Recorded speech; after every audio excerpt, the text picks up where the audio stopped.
Nós vamos iniciar nossa aula aqui, né, intitulada Trabalho de Conclusão de Curso 2, né, aqui nós vamos falar propriamente sobre o artigo científico, certo? Algumas normas, algumas considerações que vão ser interessantes, vão ser importantes para que vocês consigam efetivamente finalizar o trabalho de conclusão de curso de vocês, certo? Então, nós iniciamos com essa figurinha bem aqui, finalizei o projeto, e agora? O que eu vou fazer? Né? Que caminhos eu vou seguir? Né? Agora, vocês vão colocar em prática aquilo que vocês planejaram no projeto de pesquisa de vocês. Por quê, professor? Porque o projeto era o planejamento da pesquisa de vocês, né? Agora, o artigo é a execução, certo? O TCC ele é compreendido como uma produção científica acadêmica desenvolvida pelo aluno sobre um determinado tema. Né? Vocês vão desenvolver sobre uma determinada temática, sendo o principal produto de aprovação do processo didático durante a graduação, ou seja, obrigatoriamente é um elemento que vocês vão ter que realizar, vão ter que executar para obter o grau de graduado em geografia. É um dos pré-requisitos, não o único, mas é um dos pré-requisitos, certo? De acordo com a norma 6022, né, o artigo é parte de uma publicação com autoria declarada, no caso, a autoria de vocês, que apresenta e discute ideias, métodos, técnicas, processos e resultados das diversas áreas do conhecimento, particularmente aqui, da área de conhecimento intitulada Geografia, certo?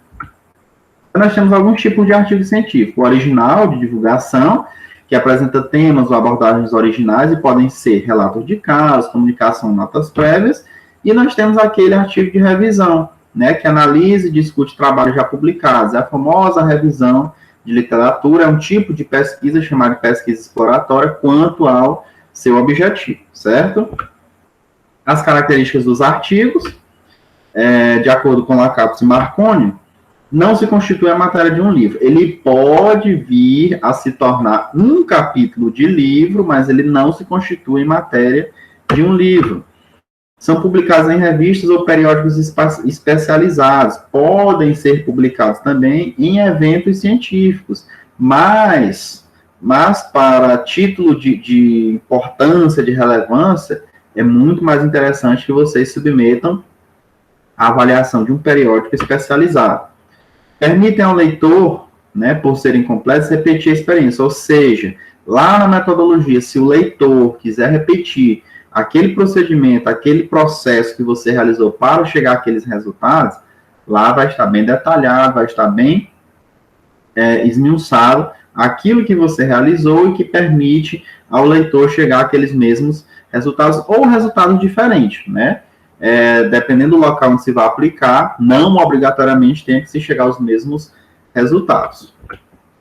Quanto à linguagem, o artigo ele deve ser escrito em linguagem clara e objetiva, né, sem muita redundância, sem repetição, levando em conta que o texto científico deve conter os seguintes elementos: objetividade, né, deixando de lado a subjetividade, algo que é um pouco complexo, precisão, imparcialidade, você não pode se deixar levar pelo seu objeto de estudo, você tem que ser claro na forma de escrever, coerente e impessoal. Então é interessante que você, por exemplo, ao finalizar a leitura a escrita do texto, que você envie a um colega de sua confiança para que leia e veja se ele entende, né, o que está lá no seu trabalho. Se ele não entender, ele vai dizer, ó, aquele parágrafo ali precisa de melhorias, porque não está bom, não dá para entender muita coisa.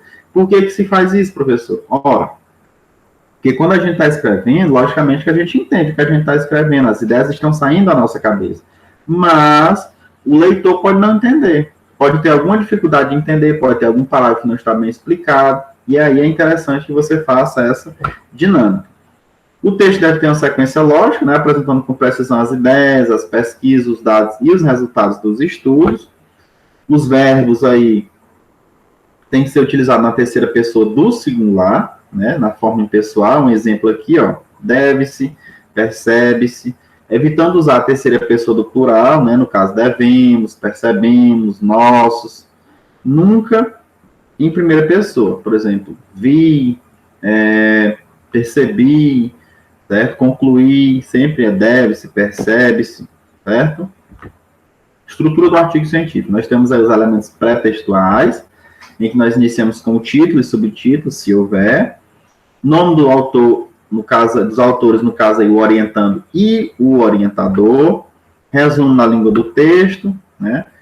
3 a 5 palavras-chave, elas não podem estar no título. Por exemplo, você está trabalhando com ensino de geografia no ensino médio, não pode ter nas palavras-chave nenhuma palavra que está no título. Você vai procurar outras palavras que estejam no texto, certo? Que permitam sintetizar o que o seu artigo tenta expressar, mas essas palavras não podem estar no título, certo? Seguindo adiante, nós temos a introdução, né? A introdução ela já está parcialmente construída, agora você vai ter que dar uma lapidada, uma melhorada, uma enxugada, certo? Ela parte da apresentação do TCC, parte da apresentação do TCC, né? Construído de modo a apresentar o assunto que está abordado. Você já tem uma introdução no seu projeto de pesquisa, você já tem os elementos para construir a sua introdução. Como eu havia falado, você vai ter que dar uma lapidada, certo? Você vai iniciar com a contextualização do tema, né, da sua pesquisa, a delimitação do tema, problematização, onde você vai apresentar o problema e as suas hipóteses, a sua justificativa, né, para a realização desse estudo, para ter escolhido essa temática, e os objetivos geral e específico. Então, tudo isso daí você já tem do seu projeto. Você precisa agora organizar, reler, ver o que precisa melhorar, o que precisa ficar mais claro, certo? Seguindo, nós entramos na fundamentação teórica. Também já tem no seu projeto de pesquisa, mas precisa de ampliação, de melhoria, inserção de novos conceitos, de novos discursos, de novos autores, certo? Então, diz respeito à abordagem do tema proposto e delimitação do mesmo no tempo e no espaço. É uma descrição detalhada do objeto de estudo, né, por meio da literatura especializada, e é essencial permitir posteriores conexões e interpretações que você vai fazer esse link lá com os seus resultados, certo? Onde você vai discutir os seus resultados, mas sempre olhando para a sua fundamentação teórica. O aprofundamento gradativo do tema é possibilitado pelas subdivisões do texto, com inclusão de subtópicos. É mais fácil, se torna mais simples você elaborar uma fundamentação teórica quando você divide a sua fundamentação teórica em subtópicos, certo? Porque em cada subtópico você vai falar só daquele elemento que você está construindo. Por isso que o ideal é você ver quais são os principais conceitos que você vai trabalhar na sua pesquisa e apresentar um referencial teórico que trabalhe aqueles conceitos, certo? Por exemplo, você está falando de bacia hidrográfica, é interessante que você traga para a discussão o conceito de bacia hidrográfica, a legislação sobre bacia hidrográfica, estudos já realizados sobre bacia hidrográfica, certo? Então, isso é discutir a partir de subtópicos. Seguindo aí, nós temos a metodologia, né, que é a descrição detalhada do tipo de pesquisa quanto ao objetivo, quanto à abordagem do problema, certo? Quanto à natureza do problema, que foi realizado dos procedimentos metodológicos e técnicos utilizados para atingir os objetivos. Então, além do tipo de pesquisa, você vai dizer que tipo de procedimentos você vai utilizar. Logicamente, um dos primeiros procedimentos que você vai utilizar é a pesquisa bibliográfica, certo? É o levantamento bibliográfico. Mas aí, posteriormente, você vai utilizar o quê? Uma entrevista, um questionário, pesquisa de campo. O que você vai utilizar, certo? Agora, nesse período de isolamento social, a gente vai ter que ter uma forma delicada, né?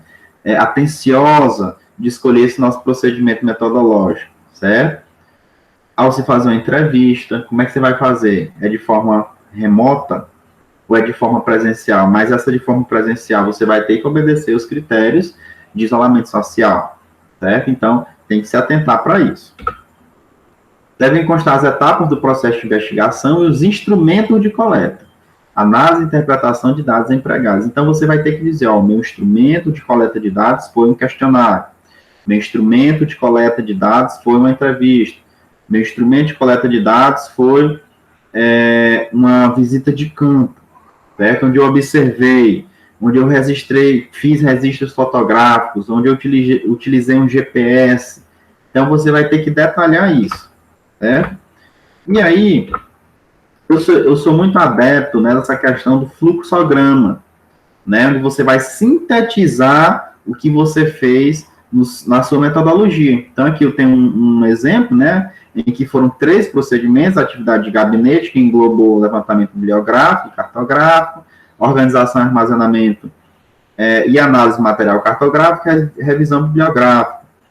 Atividade de laboratório, né, com refinamento dos dados do SRTM, elaboração de mapas, e atividade de campo, né, onde se foi validar esses mapas e identificação aqui, no caso, é um estudo voltado à caracterização geoambiental e identificação do potencial geomorfológico, certo? E está aqui um fluxograma. Está aqui um outro, um pouco mais complexo, né, em que se busca avaliar a suscetibilidade erosiva, geomacia hidrográfica, e aí está aqui todos os arquivos que foram utilizados, a fonte, a escala, o objetivo.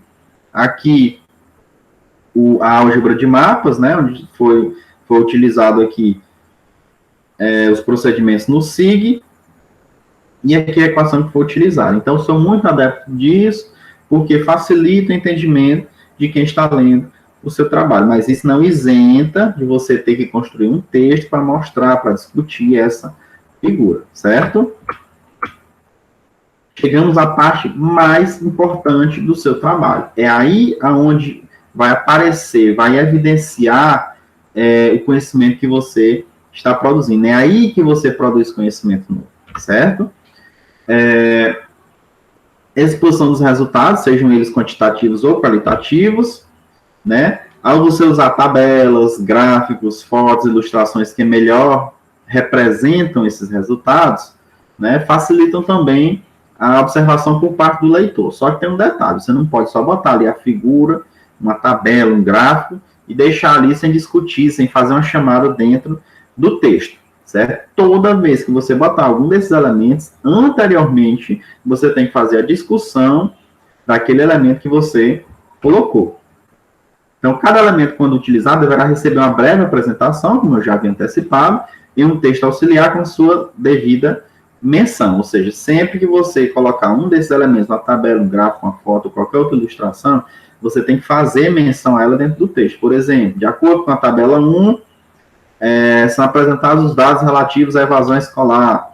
De acordo com o gráfico 1, vão ser apresentado o número de pessoas que estão, que moram dentro daquele setor censitário. De acordo com a figura 1, foi apresentado aqui uma foto que mostra os alunos fazendo uma atividade prática. Então, sempre que você for tratar de uma ilustração, você tem que fazer menção a ela no texto que a antecede, certo? Continuando aí nos elementos textuais, resultados, aqui nós temos exemplo de um quadro, percebam que ele é todo fechado, certo? Tanto nas laterais tem linhas, colunas, então isso é um quadro, certo? Aqui nós temos uma tabela, aqui, ó, percebam que não tem essas linhas internas e nem as colunas, certo? Aqui está de acordo com o que manda o IBGE, o manualzinho técnico do IBGE. Então, se você fechar aqui, já não é mais uma tabela, já é um quadro, certo? Aqui nós temos um exemplo de uma figura, percebam que é um gráfico, mas é chamado de figura, certo? É um gráfico de desvio de precipitação média mensal. Atentem-se que é um gráfico, mas é chamado de figura. Aqui nós temos uma foto, né, do Planalto da Ibiapaba, mas percebam que é uma foto, mas também é chamado de figura, certo? Temos um outro elemento, que é um mapa, e que também é chamado de figura. Então, figura pode ser um mapa, uma foto, ou um gráfico. E eles têm, a numeração é consequente. Mesmo que seja figura diferente, por exemplo, seja um mapa, seguido de um gráfico, seguido de uma foto, mas eles têm numeração consequente. Figura 1, figura 2, figura 3, certo?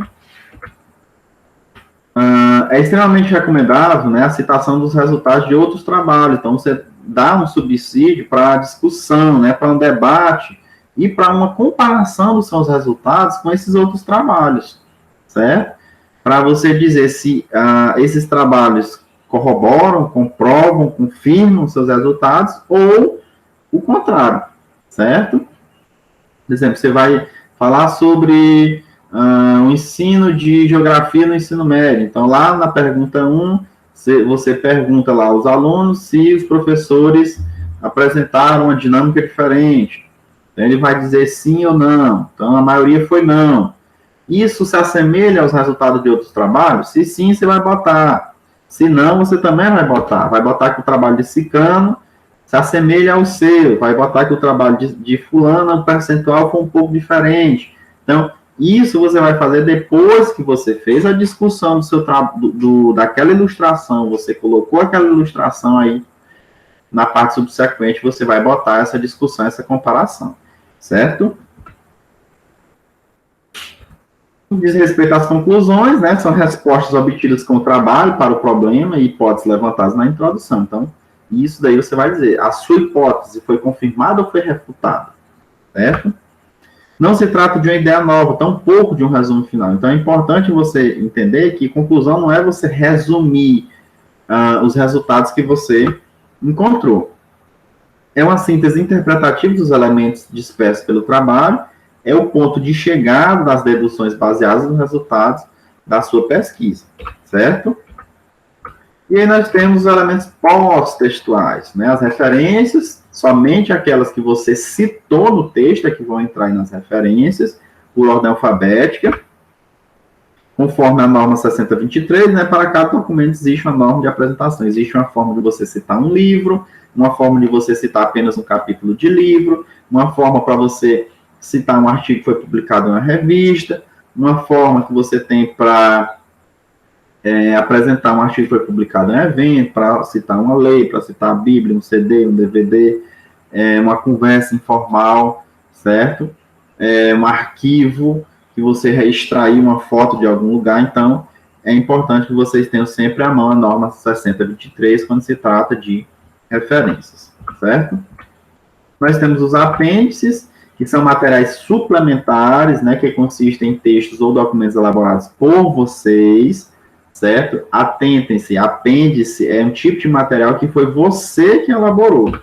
E eles são identificados por letras maiúsculas consecutivas, apêndice A, apêndice B, apêndice C, certo? Já os anexos é um material que você extraiu de algum lugar. Não foi você que produziu, foi um outro autor, mas você achou relevante colocar ele lá.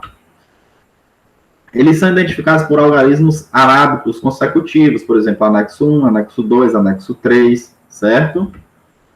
E o plágio? Essa parte aqui é importante vocês atentarem-se, viu? Cuidado com o plágio, ele é passível de reprovação, sem falar que ele é um crime, porque você está tomando uma ideia de alguém sem dar o crédito, certo? Então, tenham muito cuidado. Tenham cuidado também quando vocês estiverem escrevendo, se você bota num pendrive, bota no e-mail, onde que você bota esse arquivo que você está digitando ali. Por quê, professor? Porque ele pode cair em mãos erradas. E aí a sua pesquisa vai ser plagiada, aquele fulano que pegou a sua pesquisa, apresenta ela primeiro que você, e aí o seu TCC vai ser plagiado, né, vai ser tomado de você. Então, tenham muito cuidado. Isso eu estou falando em relação ao plágio, em relação ao trabalho de vocês, mas cuidado também para não plagiar o trabalho de outras pessoas. Cito aqui um software, né, muito importante, muito interessante, é o chamado Copper Spider. Ele aceita no máximo 3% de plágio, que são geralmente as citações diretas, né, que ele considera como plágio. Passou disso, ele já acha que é inadequado. Então, tenham cuidado, porque os artigos vão ser passados, vão ser rodados nesse programa. E ele é tão bom, né, que ele identifica até de onde foi que você tirou. Ele dá o link de onde você tirou aquele trecho. Então, tenham muito cuidado, né, porque além de ser um crime, isso daí também é uma questão que impõe uma certa vergonha, um certo constrangimento, certo? Então, tenham cuidado com essa questão do plágio, até mesmo porque todos vocês têm plena capacidade de produzir um artigo muito bom, um artigo de excelência, certo? Então, não precisam ficar plagiando. É só seguir as normas, né, da ABNT que vocês vão evitar essas questões de plágio.